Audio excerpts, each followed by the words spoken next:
အားလုံးပဲမင်္ဂလာပါကျွန်တော် Meet and Greet Experience ခန်းကနေပြန်ပြီးကြိုဆိုလိုက်ပါတယ်အခုတစ်ခါဒီဗီဒီယိုမှာကတော့ကျွန်တော် Meet and Greet သွားခဲ့တဲ့ Experience တွေကတခုကိုတင်ဆက်ပေးမှာဖြစ်တယ်ပေါ့နော်ဆိုတော့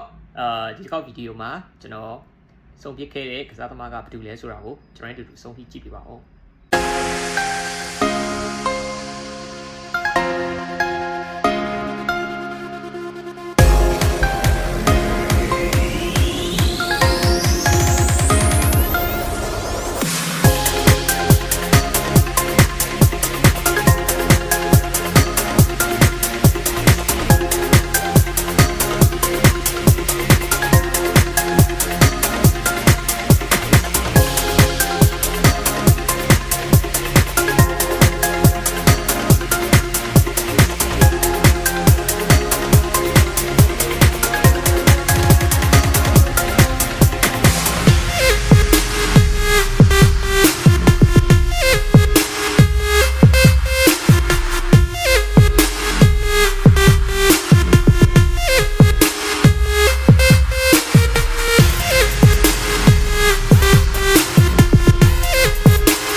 ဟုတ်ပါတယ်ကျွန်တော်သွားပြီးတွေ့ပြခဲ့တဲ့ကစားသမားကတော့ Manchester United ရဲ့ရှေ့တန်းတိုက်စစ်မှုတွေကမှတယောက်ဖြစ်တဲ့ဘူဂေးရီးယားနိုင်ငံသားဒီမီတာဘာဘာတော့ပဲဖြစ်တယ်ပေါ့နော်ဆိုတော့အဲ event မှာကျွန်တော်ရခဲ့တဲ့ဟာလေးကဒါလေးရခဲ့တယ်ပေါ့နော်ဒီကောင်လေး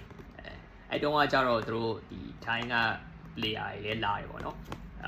FC online ကလုပ်တဲ့ event ပေါ့နော်ဆိုတော့ဒီရရတယ်ပြီးတော့နောက်တစ်ခုကကြတော့ကျွန်တော်ရဲ့ဒီမှာcollection ပေါ့နော်အဲ collection ထဲမှာဒီမီတာဘာဘာတော့ရဲ့ sign ရခဲ့တယ်ပေါ့နော်ဆိုတော့အဲ event မှာတခြားဘယ်လိုမျိုးအတိပတိတွေရှိခဲ့လဲဒီပြပါပါတော့ကဘယ်လိုမျိုးလဲဆိုတာမျိုးကိုတင်ဆက်ပေးတာဖြစ်လို့အဆုံးထိလိုက်ပါစီမျှော်ကြည့်ရှုပေးပါဦးခင်ဗျာ